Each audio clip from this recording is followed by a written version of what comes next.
नमस्ते दोस्तों, मैं हूं डॉक्टर आरिफ अख्तर और आज हम बात करेंगे एक ऐसे टॉपिक के बारे में जो बहुत सारी लेडीज़ को, औरतों को अफेक्ट करता है और ये बहुत ही कॉमन है जिसके बारे में हम हमेशा बात नहीं करते। यूरिनरी इनकॉन्टिनेंस ये एक बहुत ही कॉमन कंडीशन है, लेकिन अक्सर हमें इसके बारे में ओपनली कभी भी ना तो हमारी पेशेंट्स बात करती हैं, ना लेडीज़ ना औरतें बात करती हैं। तो आज के वीडियो में मैं आपको ये समझाऊंगा कि इसके cause, pathophysiology, risk factors, diagnosis और ट्रीटमेंट ऑप्शंस के बारे में।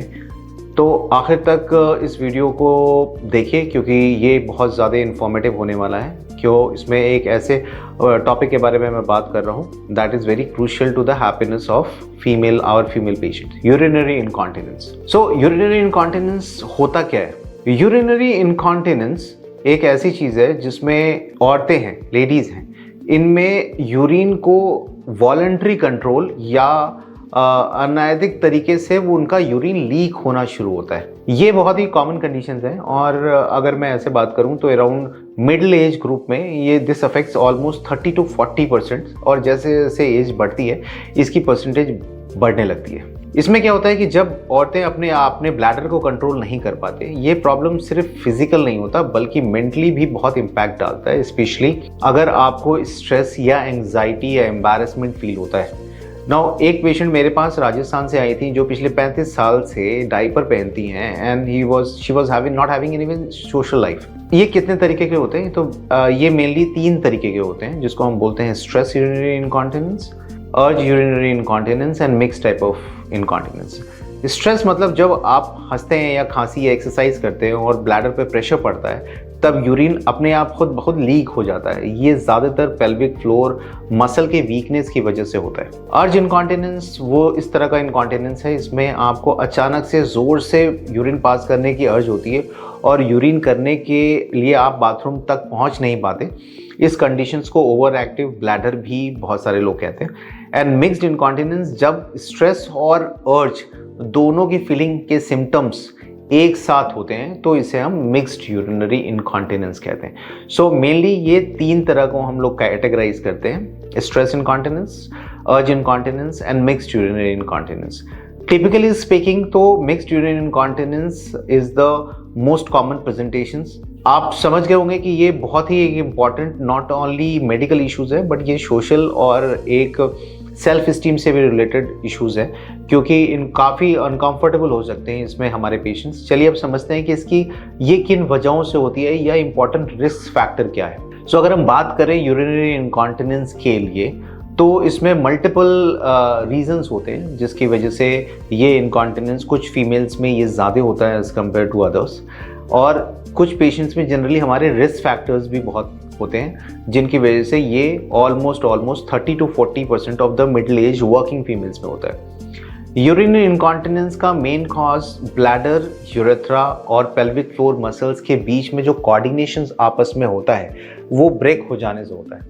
तो आइए समझते हैं कि डिटेल में कि ये कोऑर्डिनेशन किन वजहों से ब्रेक होता है। So the main important factor जो हमारे कॉन्टिनेंस, यूरिन कॉन्टिनेंस को रोकते हैं वो पेल्विक फ्लोर मसल्स की वीकनेस की वजह से इस तरह के इनकॉन्टिनेंस होते हैं। पेल्विक फ्लोर मसल्स ब्लैडर और यूट्रस को नीचे से सपोर्ट करता है और जब ये मसल्स वीक हो जाते हैं, चाहे वो जिस भी रीज़न से वीक हों, जैसे प्रेगनेंसी के बाद या कोई सर्जरी के बाद या एजिंग के बाद, तो ब्लैडर को प्रॉपर सपोर्ट नहीं मिलता और यूरिन लीक हो जाना शुरू होता है। उसी तरह एक यूरेथ्रल स्फिंक्टर मैकेनिज्म होता है जिसमें यूरेथ्रल स्फिंक्टर का डिसफंक्शन होता है। यूरेथ्रल स्फिंक्टर एक मसल है जो ब्लैडर के यूरिन को कंट्रोल करती है, just like it's like a valve. तो जब ये वीक हो जाता है तो ब्लैडर से यूरिन को रोकना मुश्किल हो जाता है, खासकर औरतों में, क्योंकि यूरेथ्रा की लेंथ बहुत कम होती है। ओवर एक्टिव ब्लैडर सिम्टम्स जो एक कंप्लीट स्पेक्ट्रम है, इसको हम ये कहते हैं कि जब ब्लैडर के मसल्स ज़रूरत से ज़्यादा एक्टिव हो जाते हैं और आपको बार बार यूरिन करने की अर्ज होती है, लेकिन जब तक आप यूरिन वॉशरूम तक पहुंच जाए तब उससे पहले ही कभी कुछ कंडीशंस में ये यूरिन लीक हो जाता है। कुछ न्यूरोलॉजिकल कंडीशंस में इस तरह के इनकॉन्टिनेंस बहुत कॉमन है जिसमें diabetes, diabetic neuropathy, multiple sclerosis या स्पाइनल कॉर्ड इंजरी या स्पाइनल कॉर्ड की कोई सर्जरी हुई हो, तो ब्लैडर और ब्रेन के बीच में जो सिग्नल का आदान प्रदान या ट्रांसमिशन होता है वो डिसरप्ट होने की वजह से ब्लैडर कंट्रोल कमज़ोर हो जाता है। कभी कभी कुछ एनाटॉमिकल चेंजेस होते हैं फीमेल्स के बॉडी में जिसकी वजह से ये चेंजेस हो सकते हैं। एजिंग या प्रेगनेंसी के बाद ब्लैडर अपनी जगह से स्लिप हो सकता है, जिसको हम लोग प्रोलैप्स बोलते हैं, जिससे यूरिन लीकेज होने की प्रोपेंसिटी बढ़ जाती है, ये टेंडेंसी बढ़ जाती है। अब ये तो मेन इंपॉर्टेंट पैथोफिजियोलॉजी हो गई, जिसको हम बोलते हैं main controlling mechanism of urine in females. तो आप देख रहे हैं कि बहुत सारे इंपॉर्टेंट फैक्टर्स हैं जो आपस में मिलके एक यूरिनरी कॉन्टिनेंस लाते हैं। अब इनमें से कहीं पे भी डिस्ट्रप्शन होगा तो हमारा ट्रिगर कर सकते हैं, ये यूरिनरी इनकॉन्टिनेंस ट्रिगर हो सकता है। अब हम देखते हैं कि कौन से रिस्क फैक्टर्स हैं जो उस पार्टिकुलर फीमेल्स में या ग्रुप ऑफ फीमेल्स में यूरिनरी इनकॉन्टिनेंस को बढ़ा सकते हैं। सो यूरिनरी इनकॉन्टिनेंस के मोस्ट इंपॉर्टेंट रिस्क फैक्टर्स अगर मैं कैलकुलेट करना चाहूँ तो या मैं आपको बताना चाहूँ तो उसमें एजिंग है। Now ageing as we age जैसे जैसे होती है थोड़ी बहुत मसल वीकनेस सभी में होती है और ये एक इम्पॉर्टेंट रिस्क फैक्टर्स है। तो यूरिनरी इनकॉन्टिनेंस खासकर उन औरतों में ज़्यादा होता है जो जिनकी एज काफ़ी होती है। तो जैसे मैंने बताया एज के साथ मसल वीकनेस होती है तो ब्लैडर और यूट्रस का सपोर्ट कम हो जाता है, इसलिए जैसे जैसे उम्र बढ़ती है वैसे वैसे पेल्विक एंड ब्लैडर के मसल्स वीक हो जाते हैं और इस वजह से एल्डरली वीमेंस में इनकॉन्टिनेंस हमें ज़्यादा पाया जाता है as compare to young female. दूसरी वजह होती है प्रेगनेंसी या चाइल्ड बर्थ। प्रेगनेंसी और चाइल्ड बर्थ खासकर पेल्विक मसल फ्लोर के जितने मसल्स हैं पर काफ़ी स्ट्रेन डालती है। चाइल्ड बर्थ के दौरान वेजाइनल डिलीवरी से ये मसल स्ट्रेच होते हैं और उसके बाद कुछ नर्व डैमेज भी हो जाते हैं जिनको हम टर्मिनल नर्व डैमेज कहते हैं, जिससे फ्यूचर्स में स्ट्रेस इनकॉन्टिनेंस के चांसेस बढ़ जाते हैं। मेनोपॉज जैसे मैंने बताया कि मेनोपॉज के बाद ईस्ट्रोजन हार्मोन के लेवल बहुत कम हो जाता है जो पेल्विक और यूरेथ्रल टिश्यू को वीक बना देता है, specially the blood supply to those organs become less और इनकॉन्टिनेंस का जो रिस्क है वो बहुत ज़्यादा बढ़ जाता है। तो menopause is one of the important risk factors. The most important modified risk factors is obesity.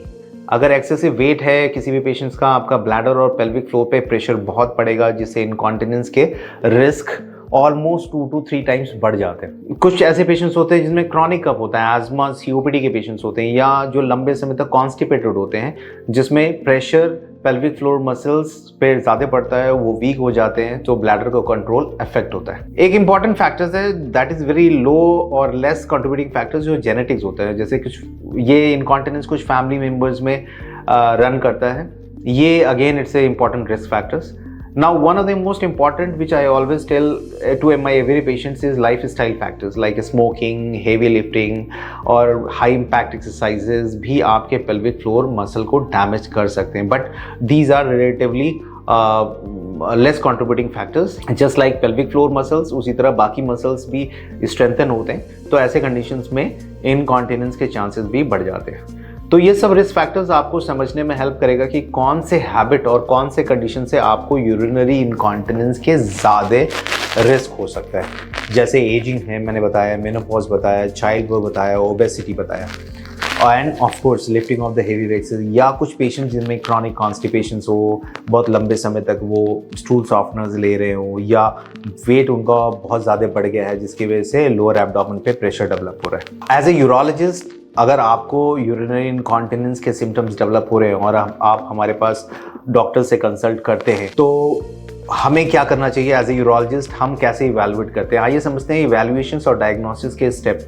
So the most important aspect जो हम हमेशा पेशेंट्स को फर्स्ट विजिट में लेते हैं या फर्स्ट इंट्रैक्शन पे लेते हैं, that's a complete medical history. जैसे मैंने बताया whether these risk factors are present or not, doctors आपकी डिटेल मेडिकल हिस्ट्री लेगा जिसमें आपके वो सिम्टम्स के ड्यूरेशन देखेगा, सिवियरिटी देखेगा, इस तरह के यूरिनरी इनकॉन्टिनेंस आपके लाइफ स्टाइल या आपकी सोशल लाइफ पे कितना अफेक्ट डाल रहे हैं। ये पहले स्टेप्स हैं किसी भी प्रॉब्लम को समझने के लिए। Now coming on the second most important is the physical examination. एक पेल्विक एग्जामिनेशन किया जाता है जिसमें आपको पेल्विक फ्लोर मसल्स की स्ट्रेंथ को भी हम चेक किया जाता है और उसके साथ we have to rule out कि कोई solid organ pelvic organ prolapse तो नहीं है, जैसे जिसको हम सिस्टोसील या रेक्टोसील बोलते हैं। यूरिन एनालिसिस और यूरिन कल्चर थर्ड स्टेप होता है जिसमें we have to rule out कि कोई इन्फेक्शन की वजह, क्योंकि कभी कभी इन्फेक्शन भी यूरिनरी इनकॉन्टिनेंस के जैसा बिहेव या सिम्टम्स ला सकता है। The other thing is important, जो हम पेशेंट्स को बोलते हैं वो ब्लैडर डायरी है। आपको एक ब्लैडर डायरी मेंटेन करने के लिए कहा जाता है, जिसमें आप दिन भर कितना फ्लूइड ले रहे हैं, कितनी बार यूरिन पास कर रहे हैं और एवरी एपिसोड ऑफ पी में आप कितना अमाउंट ऑफ यूरिन पास कर रहे हैं और कब लीकेज हो रहा है, ये सब एक रिकॉर्ड बनाते हैं। Generally 2 to 3 days of the bladder diary is that what we required. कभी कभी हमें एडवांस यूरोडायनेमिक टेस्टिंग भी करनी पड़ती है। ये एक स्पेशल तरह का टेस्ट होता है जिसमें ब्लैडर की कैपेसिटी, वो कैसे फंक्शंस कर रहा है with respect to the stress, coughing या sudden increase in the abdominal pressure. इससे ये पता लगता है कि ब्लैडर यूरिन स्टोर और रिलीज ठीक से कर पा रहा है कि नहीं, there is a coordinated activity है या नहीं, या it has become totally incoordinated. Because जो एक्ट ऑफ पासिंग यूरिन है वो एक बहुत ही कॉम्प्लेक्स इंटीग्रेटेड सिस्टम्स है between the bladder, urethra, pelvic floor, spinal nerves and brain. ये टेस्ट है आपको और डॉक्टर ये समझाने में हेल्प करेगा कि आपके इनकॉन्टिनेंस की एग्जैक्ट वजह क्या है, एग्जैक्ट कॉज क्या है, या इंपॉर्टेंट रिस्क फैक्टर्स क्या है, या किस तरह का इनकॉन्टिनेंस प्रीडोमिनेंट है। जैसे मैंने पहले बताया कि 3 डिफरेंट टाइप ऑफ इनकॉन्टिनेंस, सबका ट्रीटमेंट अलग अलग होता है। स्ट्रेस का अलग होता है, अर्ज इनकॉन्टिनेंस का अलग होता है, मोस्टली मेडिकल थेरेपी होती है, या मिक्स्ड यूरिनरी इनकॉन्टिनेंस को ट्रीट हम कैसे करते हैं। So the most important thing कि इसका ट्रीटमेंट है and the ladies have not to suffer in silence.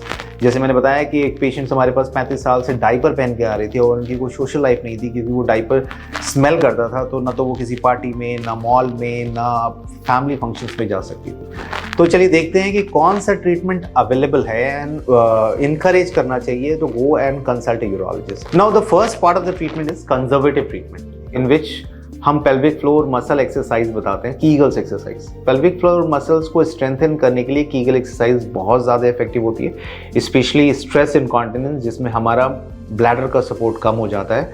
लेकिन इन एक्सरसाइजेस को ठीक करना और ठीक तरीके से करना बहुत ज़रूरी है। And believe me 90% of the patients हम समझाने के बावजूद भी अच्छे से नहीं कर पाते, इसलिए एक फिजियोथेरेपिस्ट से कंसल्ट करना बेटर होता है। और मेरी भी बहुत सारी यूट्यूब वीडियोस हैं जिसमें हमने कीगल एक्सरसाइज सही से करने की बताई है। The other thing is bladder training. Bladder training is very important in अर्ज इनकॉन्टिनेंस। इसमें आप ब्लैडर को ग्रेजुअली ट्रेन करते हैं ताकि यूरिनेशन के इंटरवल को कंट्रोल किया जा सके। So this is also one part of it is known as timed avoiding. दूसरा जो है life style modifications, weight loss, caffeine और अल्कोहल का लिमिट मात्रा में सेवन करना और कॉन्स्टिपेशंस को मैनेज करना सिम्टम्स को सिग्निफिकेंटली इंप्रूव कर सकता है, क्योंकि these are very important risk factors. उसी तरह कुछ मेडिकल डिवाइसेस हैं जो हम इस्तेमाल करते हैं। ये एक लाइक वेजाइनल पेस्ट्री, ये एक छोटा सा डिवाइस होता है जो वेजाइना के अंदर इंसर्ट किया जाता है और ब्लैडर को नीचे से पोस्टीरियरली सपोर्ट करता है, जिससे इनकॉन्टिनेंस के सिम्टम्स काफ़ी हद तक कंट्रोल हो सकते हैं। बट ये generally initial level of incontinence के लिए होता है। The last but not the least is the surgical treatment protocol we have. Now the surgeries is divided into many different type of surgeries depending upon patient profiles, how severe the incontinence is, what exactly is the type of continence, किस तरह का incontinence है, whether there is a stress or urge or a mixed variant. उसी तरह patient का general body conditions क्या है, uterus की स्टेटस क्या है, प्रीवियस सर्जरीज कितनी हुई हैं, ये सब को हम एक तरह से कंप्लीट इवैल्यूएट करते हैं और उसके लिए सर्जिकल ट्रीटमेंट। अब अच्छी चीज़ ये है कि स्ट्रेस यूरिनरी इनकॉन्टिनेंस के लिए हमारे पास मिनिमली इन्वेजिव थेरेपी है जिसका रिजल्ट 100% इन द सेंस कि immediately after the surgery within 4 hours the continence is almost gone. It's like it has got the highest satisfaction thing. Once the surgery is done, we are suturing and we have completed and put the dressing and remove the catheter the next day. Complete urine leakage बंद हो जाता है। So ये है minimally invasive जिसमें हमारे पास multiples endogenous tapes, endogenous autologous जिसको हम बोलते हैं कि बॉडी के डिफरेंट पार्ट से हम उसको सपोर्ट देते हैं, और या हम आर्टिफिशियल टेप या मैश का इस्तेमाल करते हैं। अगर इन चीज़ों से भी ठीक नहीं होता तो फिर हम कुछ एब्डोमिनल लैप्रोस्कोपिक या रोबोटिक सर्जरी का इस्तेमाल करते हैं। बट जनरली आज के टाइम में स्ट्रेस यूरिनरी इनकॉन्टिनेंस फीमेल्स में ट्रीटेबल कंडीशंस हैं, और अगर आपकी फैमिली में या फ्रेंड सर्कल्स में या सोशल लाइफ में कुछ ऐसे पेशेंट्स हैं या फीमेल्स हैं जो इसको इग्नोर कर रही हैं बिकॉज ऑफ कि उनको स्ट्रेस है, एम्बैरेसमेंट है, तो we definitely can help those females. जैसे मैंने बताया कि most of these females are not in a habit to get a urology consultation per se, क्यों उन कहते हैं this is a part of life, but believe me this is not the part of life. This is a treatable conditions and it can be easily treated with minimal invasive technique. Thank you.